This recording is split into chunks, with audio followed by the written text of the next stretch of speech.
नमस्कार। इस सप्ताह के सितारे कह रहे हैं कि आपकी प्लानिंग अगर मजबूत है, यानी कि अगर आपने अच्छी प्लानिंग, अच्छी योजना बनाकर, अच्छी स्ट्रैटेजी बनाकर काम किया, तो सफलता की बारिश आप पर होनी तय है। ये सप्ताह एक्शन का है। बिल्कुल भी खाली मत बैठिएगा, एक्शन में आ जाइए, खड़े हो जाइए, दौड़िए, भागिए और काम करिए। अगर आपने एक्शन में आकर काम किया, तो किस्मत की बारिश आपके ऊपर ज़रूर बरसेगी और खुशियों में आप भीग जाएँगे। मेरा नाम है एस्ट्रोलॉजर सचिन पंडित, स्वागत करता हूँ मैं साप्ताहिक राशिफल में और ये जानकारी चंद्र राशि पर आधारित होगी। हम बात करेंगे आपकी राशि की और शुरुआत करते हैं उन 7 दिनों की, जो आपकी ज़िंदगी में एक अहम रोल रखते हैं। आप मेरे चैनल पर नए हैं तो चैनल को सब्सक्राइब करिए, बेल आइकन के बटन को दबाइए। फेसबुक और इंस्टाग्राम पर भी हमें फॉलो कर सकते हैं। तो चलिए शुरुआत करते हैं आपकी लकी राशि से। बात करते हैं वृषभ राशि की। तो वृषभ राशि वालों के करियर में क्या होने वाला है, यानी उनकी जॉब और बिजनेस का क्या हाल रहेगा 10 जनवरी 2025 से 17 जनवरी 2025 के बीच में। आइए जानते हैं। तो वृषभ राशि वालों के लिए ये सप्ताह जो है उनके करियर के लिहाज से काफी काफी बेहतर रहने वाला है। यानी करियर में नई नई ऊंचाइयों को छूने वाले हैं, नई नई चीजें पता लगने वाली हैं। कुछ सीखना चाहते हैं तो उसको सीख लेंगे। सीनियर का सपोर्ट, बड़ों का सपोर्ट और कुछ टेक्नोलॉजी से आप जुड़ने वाले हैं। यानी कि आप टेक्नोलॉजी को अपने काम में ले आकर अपनी काम की स्पीड को बहुत बढ़ाने वाले हैं। आपका मन भी कामों में लगेगा, आपका मन भी टेक्नोलॉजी में लगेगा और हो सकता है इस सप्ताह में कोई शॉर्ट टर्म कोर्स वगैरह कर लें, जिससे आप टेक्नोलॉजी में और आगे निकल जाएँ। आपकी नौकरी में बदलाव हो सकता है, आप ऐसा सोच सकते हैं कि मैं कुछ और कोर्स कर लूँ, कुछ और पढ़ाई कर लूँ, 2-3 महीने पढ़ने की तैयारी कर लूँ और उसके बाद और अच्छी जॉब के बारे में सोचूँ। तो आप ऐसा सोच सकते हैं और ये समय तैयारियों में गुज़रने वाला है और हो सकता है कि आप इसी कंपनी में ही कोई अच्छी पोज़ीशन पा लें मार्च के बाद। लेकिन पूरी जो योजनाएँ हैं वो इसी सप्ताह में बनेंगी। आपको नई-नई संभावनाएँ देखने को मिलेंगी जॉब में। आपके जो सीनियर हैं, वो आपकी मेहनत की सराहना करेंगे। ऑफ़िस में आपका जो प्रभाव है, ऑफ़िस में जो आपका उठना-बैठना है, वो काफ़ी मजबूत हो जाएगा। जो भी लोग बिज़नेस करते हैं, उनके लिए भी ये सप्ताह अच्छा है, लेकिन थोड़ी-सी सावधानी। किसी नई पार्टनरशिप में जाने से पहले थोड़ा-सा जाँच-पड़ताल ज़रूर कर लीजिएगा अपने पार्टनर की कि किसके साथ पार्टनरशिप करने जा रहे हैं। मार्केटिंग या सेल्स के बारे में अगर आप कोई टीम हायर कर रहे हैं अपने बिज़नेस में, जैसे डिजिटल मार्केटिंग वगैरह या अपने बिज़नेस को ऑनलाइन ले जाना चाह रहे हैं, तो सप्ताह ज़रूर बहुत अच्छा है, लेकिन ध्यान रखिएगा कि कहीं धोखेबाज लोग ना मिल जाएँ, जो आपका पैसा हड़प लें और काम ना करें और आप पैसा देते जाएँ, वक़्त बर्बाद होता जाए और वो लोग काम ही ना करें। तो इस सप्ताह में अच्छे परिणाम ज़रूर मिलेंगे, लेकिन सही व्यक्ति का चुनाव करके बिज़नेस में कि कौन व्यक्ति आपके बिज़नेस में आपको ऊपर लेकर जाएगा। आर्थिक रूप से ये सप्ताह मिला-जुला रहेगा, बिज़नेस में भी पैसा आ रहा है, जॉब में जो आपको तरक्की चाहिए वो मिल ही रही है। अचानक से छोटा-मोटा धन लाभ शेयर मार्केट वगैरह से हो सकता है। खर्चों पर थोड़ा-सा नियंत्रण रखने की आवश्यकता होगी। फालतू के खर्चे अगर बचाए जा सकें तो बचा लीजिएगा। प्रॉपर्टी या वाहन में इन्वेस्टमेंट की योजना बना रहे हैं, तो ये सही समय है। आप कोई नई गाड़ी या कोई नया घर बुक करने के बारे में सोच सकते हैं या उसकी टोकन मनी दे सकते हैं। बात करते हैं प्यार और रिश्तों की। तो प्यार और रिश्तों के मामले में वृषभ राशि वालों के लिए यह सप्ताह ठीक-ठीक कहा जाएगा। आप सिंगल हैं तो किसी खास से मुलाकात हो सकती है, आप सिंगल हैं तो किसी खास से मिलने के लिए किसी अच्छे रेस्टोरेंट में जा सकते हैं या किसी भी अच्छे पब्लिक प्लेस या किसी मार्केट में आप लोग मिल सकते हैं। आपकी शादी तय हो गई है या शादी की बात कहीं पे चल रही है, तो आप लोग किसी मार्केट में या पब्लिक प्लेस में मिलकर एक अच्छा टाइम स्पेंड कर सकते हैं और एक-दूसरे की अच्छी और बुरी बातों को जान सकते हैं। जब आप टाइम स्पेंड करते हैं तो पता चलता है कि आप किस स्वभाव के हैं, सामने वाले का नेचर क्या है, ये छोटी-छोटी बातें पता चलती हैं। और हो सकता है कि एक फैमिली डिनर भी हो जाए और ये बात बातों से निकलकर रिश्ते में बदल जाए। आप किसी आकर्षक इंसान से, यानी जिसको आप पसंद करते हैं या करती हैं, उससे आपका मिलना हो सकता है या उससे प्रभावित हो सकते हैं कि हमें भी ऐसे ही बनना है, हमें भी ऐसे ही करना है, मुझे भी इस तरीके का साथी चाहिए, मुझे भी इस तरीके का बॉयफ्रेंड चाहिए या मुझे भी इस तरीके की पत्नी चाहिए। तो आप हो सकता है अपने सामने वाले को जिनसे भी आप मोहब्बत करते हैं या जो अभी भी आपकी लव पार्टनर है, उनको कह सकते हैं कि तुम ऐसे-ऐसे बनो, मुझे तुम्हारे अंदर ये वाला गुण देखना है, देखो उसके अंदर ये खूबी थी, उस एक्ट्रेस के अंदर ऐसा था, उस मॉडल के अंदर ऐसा है, तो मैं भी चाहता हूँ कि तुम भी ऐसी बनो। उसके लिए आपको जिम करना पड़े, उसके लिए डाइट करनी पड़े, उसके लिए अपने कपड़ों के तौर-तरीकों को बदलना पड़े, ऐसा सामने वाले की तरफ से आपको फ़ोर्स भी किया जा सकता है कि तुम ऐसे दिखो, मुझे अच्छा लगेगा। तो हो सकता है आप दूसरों को खुश करने के लिए अपने अंदर थोड़े बहुत चेंजेस लाने शुरू कर दें। किसी ऐसे इंसान से मुलाकात भी हो सकती है जिससे मिलने के लिए आपकी आँखें तरस रही हों। जो लोग रिलेशनशिप में हैं, वो बातचीत में थोड़ा धैर्य रखें। इतना ज़्यादा ना सामने वाले के ऊपर कुछ चीज़ें अपनी इच्छाएँ थोप दें कि सामने वाला इरिटेट हो जाए और उठ के चला जाए। धीमे-धीमे चीज़ों को बदलने की कोशिश करिए, तो ठीक है, वरना प्यार में अनबन हो जाएगी। अब आप एक दिन में किसी को बोलें कि तुम काले से सफ़ेद हो जाओ, एक दिन में बोलें कि साड़ी से जीन्स और टॉप में आ जाओ, या एक दिन में बोलें कि बाल खुले से आप उसको बाँधना शुरू कर दो। यानी इतना बड़ा परिवर्तन आप अपने पार्टनर में सोच सकते हैं किसी और को देखकर।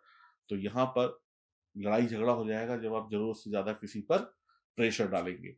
तो प्यार से धीरे-धीरे परिवर्तन लेके आइए और खुद भी बदलिए, तो फिर समझदारी से सब कुछ वैसा हो सकता है जैसा आप चाहते हैं। प्रेशर मत डालिएगा किसी को, अपने कहते हैं ना, दबाव में काम मत कराइएगा। जो लोग शादीशुदा हैं, वो लोग आपस में सहयोग करेंगे, वहाँ पर भी बदलाव की आवश्यकता आपको नज़र आएगी। महिलाओं की भावनाओं को समझिए, वो घर का भी काम करती हैं, बच्चों को भी सँभालती हैं, उनको और भी दुःख-दर्द हैं। तो महिलाओं की भावनाओं को समझते हुए आगे बढ़ेंगे तो अच्छा है। उनकी खुशियों को समझिए, एक माहौल ऐसा क्रिएट करिए घर में कि आपके घर की महिलाएँ जो भी हैं, वो माँ हो, पत्नी हो या आपकी गर्लफ्रेंड हो, वो आपसे खुश रहें। तो एक अच्छे माहौल को अगर आप बनाएँगे, तो इस सप्ताह में आप अपने पार्टनर से बहुत कुछ पालेंगे। आपके घर में किसी नए सदस्य का आना हो सकता है, किसी की शादी की बात पक्की हो सकती है, कोई बच्चे का जन्म हो सकता है या फिर कोई मेहमान कुछ दिनों के लिए आपके घर आ जाएँ, या ऐसा भी होता है कि आप किसी बड़े शहर में रहते हैं, तो आपका कोई रिश्तेदार, कोई बच्चा थोड़े दिनों के लिए आपके घर स्टे करे पढ़ाई-लिखाई करने के लिए, ऐसा भी संभव है। अगर हेल्थ की बात करें, तो ये जो सप्ताह है आपके लिए वृषभ राशि वालों के लिए थोड़ा-सा विशेष आपको ध्यान रखने की ज़रूरत होगी अपने शरीर की और अपने मन की। बदलते मौसम का प्रभाव, कुछ आप अपनी ज़िंदगी में बदलाव चाहते हैं, तो मौसम भी बदल रहा है और आप भी खुद को बदलना चाहते हैं, तो समस्याएँ हो सकती हैं। सबसे पहले तो अपने गले का ध्यान रखिए, अपनी आवाज़ का ध्यान रखिए, आवाज़ बैठ सकती है, गले में खराश हो सकती है, गले में दर्द हो सकता है, गले से संबंधित कोई इन्फेक्शन हो सकता है, बहुत ध्यान रखिएगा। नियमित रूप से एक्सरसाइज़ अगर करते हैं, तो करते रहिए, लेकिन ध्यान रखिए कि ठंड ज़्यादा पड़ रही है, कोहरा है, तो सुबह नहीं निकलना है, थोड़ा लेट एक्सरसाइज़ करिए। बहुत ध्यान रखिए अपने हृदय का, बहुत ध्यान रखिए कि अपनी डाइट का, बहुत ध्यान रखिए कि कितनी एक्सरसाइज़ करनी है, कितना दौड़ना है, कितना नहीं दौड़ना है, ये सब शेड्यूल बना के करिए। बस पागलों की तरीके से कोई नशा मत चढ़ा लीजिए कि बस मुझे 1 घंटा एक्सरसाइज़ करनी है। मैं ये कहूँगा जिम जाने की बजाय थोड़ा योग प्राणायाम करें तो ज़्यादा बेहतर है, जो आप घर पे बैठकर कर सकते हैं, खासकर बुजुर्गों के लिए। अगर कोई डॉक्टरी सलाह आपकी चल रही है, कोई दवाई चल रही है, तो उसको बिल्कुल भी इग्नोर ना करें, दवाई को ज़रूर लें और योग प्राणायाम और अपने घर पर होने वाली एक्सरसाइज को ज़्यादा प्रेफ़र करें तो ज़्यादा अच्छा है, क्योंकि कुछ लोगों को बाहर ठंड में दिक्कत हो सकती है।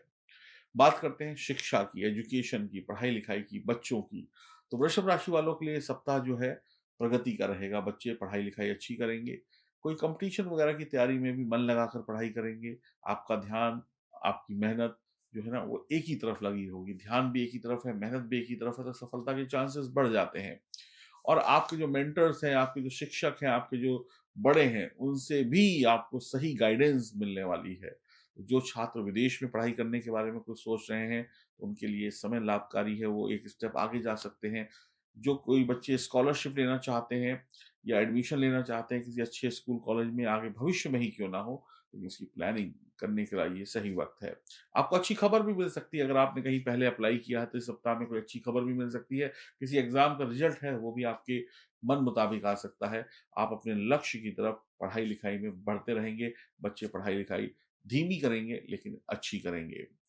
परिवार की बात की जाए, घर की बात की जाए, तो परिवार और घर के बिना कुछ नहीं चलता। तो ये सप्ताह सुखद माहौल लेकर आ रहा है। घर के बुजुर्गों का आशीर्वाद लीजिए, थोड़ी मानसिक शांति के लिए घर के लोगों के साथ कहीं मंदिर वगैरह घूमने-फिरने जाइए। अगर कोई विवाद चल रहा है तो उसको विवाद कैसे खत्म होगा इसके लिए भी बड़े-बुजुर्गों से सलाह लीजिए। ये सप्ताह लड़ने का नहीं, चीज़ों को सुलझाने का है।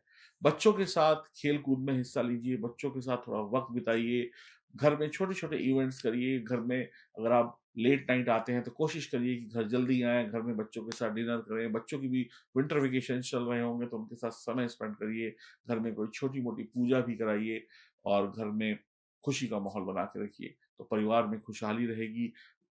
जो आपके बड़े-बुजुर्ग हैं उनको कोई दुःख-तकलीफ भी होगी, वो भी भूल जाएँगे जब आप खुशी का माहौल बना के रखेंगे। और कोई छोटा-मोटा ट्रिप भी हो सकता है, सुबह जाएँ, शाम को वापस आ जाएँ, ऐसा भी हो सकता है या 1 आध दिन का ट्रिप। बात करते हैं ट्रैवल की, बात करते हैं यात्रा की, तो इस सप्ताह में एक अच्छे योग बन रहे हैं यात्रा के, तो आपके कुछ व्यक्तिगत काम, जो पर्सनल काम होते हैं, उनको भी करने के लिए आपको ट्रैवल करना पड़ सकता है, यानी इस सप्ताह में 2-4 दिन आपको घर से बाहर जाना पड़ सकता है या ऑफ़िस से कहीं जाना पड़ सकता है क्योंकि आपके कुछ पर्सनल काम पेंडिंग है। कुछ यात्राएँ धार्मिक स्थल की हो सकती हैं, कुछ छोटे-मोटे बर्थडे या कोई पार्टी में जाना पड़ सकता है और व्यवसाय से संबंधित कोई बहुत बड़ी यात्रा तो नहीं हो रही है। हो सकता है आपका काम टेलीफ़ोन पे या ईमेल पे ही चल जाए। यात्रा बस सावधानी से करिएगा, बहुत ज़्यादा ट्रैवल नहीं है, छोटा-मोटा ट्रैवल दिखाई पड़ता है। इस सप्ताह के सुझाव क्या हैं? करियर में बड़े निर्णय धैर्य से लें, रिश्तों में धैर्य और समझदारी दिखाएँ और थोड़ा-सा अपने बचपने को वापस लेकर आएँ, यानी परिवार के साथ वैसे ही घुल-मिल जाएँ जैसे आप बचपन में घुलते-मिलते थे। अपनी सेहत का ध्यान रखें और घर पर ही नियमित व्यायाम, एक्सरसाइज़ करें। पढ़ाई-लिखाई में अच्छा समय है, फिर भी थोड़ा फ़ोकस ज़्यादा करेंगे तो और अच्छे रिज़ल्ट मिलेंगे। यात्रा पर जाने से पहले थोड़ी-सी प्लानिंग ज़रूरी होती है। अपनी चीज़ों की देखभाल ज़रूरी होती है। जो चीज़ लेके जानी हो वो होनी चाहिए, गाड़ी, स्कूटर, मोटरसाइकिल या जिससे भी जा रहे हैं वो परफेक्ट होना चाहिए और साथ-साथ आपका शरीर भी फिट होना चाहिए। अपनी दवाएँ वगैरह भी साथ में रखें अगर आप यूज़ करते हैं तो। तो ये था दोस्तों पूरा सप्ताह का हाल जो मैंने आपको विस्तार से बताया और उम्मीद करता हूँ आप अच्छे से समझ गए होंगे। अब बात करते हैं कुछ उपायों की। देखिए हनुमान जी की उपासना करना बहुत अच्छा है इस पूरे वर्ष भर। तो हनुमान जी की उपासना करिए और ओम नमः शिवाय मंत्र का जाप करिए या फिर हनुमान जी के या शिव जी के मंदिर जाकर उनको प्रणाम करिए, उनका आशीर्वाद लीजिए, बुजुर्गों का, साधु संतों का आशीर्वाद लीजिए। आपका काम बन जाएगा और देवी की उपासना भी कर सकते हैं, जो देवी आपको पसंद हो। माँ दुर्गा की करें, माँ लक्ष्मी की करें, देवी के अनेक स्वरूप हैं, किसी भी स्वरूप की आप पूजा कर सकते हैं, आराधना कर सकते हैं, उनके मंदिर जाकर मत्था टेक सकते हैं। इतना कर लीजिए, काम बन जाएगा। अब बात करते हैं कि हमें सब कुछ अच्छा होते हुए भी हमें कुछ क्यों नहीं मिलता? आप में से बहुत सारे ऐसे लोग होंगे जिन्होंने अपनी ज़िंदगी में बहुत अच्छा किया होगा। वो अच्छी पोज़ीशन पे काम कर रहे होंगे, अच्छी पोज़ीशन से कुछ लोग रिटायर हो गए होंगे या कई लोग अभी अच्छी पोज़ीशन में जाने की तैयारी कर रहे होंगे। तो आपको क्या लगता है कि आपको जितना मिला आपकी किस्मत में इतना ही लिखा था? नहीं, आपने शायद अपनी जन्म कुंडली को कभी सही से परखा ही नहीं। आप किसी बड़ी पोज़ीशन पे पहुँच गए थे तो उसके ऊपर भी एक बड़ी पोज़ीशन होती है। अगर आपने सही वक़्त पे अपनी एस्ट्रोलॉजी कराई होती, अपने सितारों को मजबूत किया होता, तो आज जिस पोज़ीशन पे आप हैं उससे 4 कदम आगे होते या जिस पोज़ीशन से आप रिटायर हो गए हैं उससे कहीं और आगे होते। जब तक आप अपनी जन्म कुंडली के सितारों को मजबूत नहीं बनाएँगे तब तक आपको लिमिटेड सफलता मिलेगी। लिमिटेड और अनलिमिटेड में क्या फ़र्क है? लिमिटेड में आप एक दायरे में बंध जाते हैं और अनलिमिटेड का कोई दायरा नहीं होता। जितने भी लोग अपनी जन्म कुंडली की जाँच कराकर अपने ग्रहों को मजबूत बनाते हैं, वो अनलिमिटेड सफलता पाते हैं, रोज़ सफलता पाते हैं और जो लोग सिर्फ़ काम करते हैं, मेहनत करते हैं और अपनी जन्म कुंडली के सितारों को मजबूत नहीं करते, वो छोटी-छोटी सफलता पाते हैं। तय आपको करना है। उम्र आपकी 10 साल भी हो सकती है, 25 भी हो सकती है, 60 साल भी हो सकती है। अभी ज़िंदगी बाकी है मेरे दोस्त, अपनी जन्म कुंडली की जाँच कराओ, अभी बहुत कुछ मिलना बाकी है। जो मिल गया उसमें संतोष रखिए और जो नहीं मिला उसको पाने के लिए अपनी जन्म कुंडली की जाँच कराइए। ऐसे वीडियोज़ को मत देखिए कि करोड़पति बन जाएँगे, अरबपति बन जाएँगे, यहाँ पे कोई करोड़पति, अरबपति नहीं बनता। लॉटरी वाले क्या लिख के रखते हैं, आइए जो लॉटरी खरीदेगा वही करोड़पति बनेगा, ऐसा नहीं होता है। लॉटरी में तो आपकी मेहनत भी नहीं होती, लॉटरी में आप कौन-सी मेहनत करते हैं? लॉटरी में तो पूरा भाग्य चलता है। तो भाग्य 9 ग्रहों को मजबूत करने से चलता है बनता है। अपने भाग्य को मजबूत करिए, और किसी उम्मीद में मत बैठे रहिए कि कुछ भी अपने आप हो जाएगा। जो कुछ करना है वो आपको ही करना पड़ेगा और आपके सितारे ही आपसे कराएँगे। मैं ज़रूर आपसे कहूँगा अपनी जन्म कुंडली की जाँच कराइए वरना बहुत पीछे रह जाएँगे। मेरा नंबर आपके सामने है स्क्रीन पर। अपनी अपनी अपॉइंटमेंट बुक कराइए। राधे, राधे।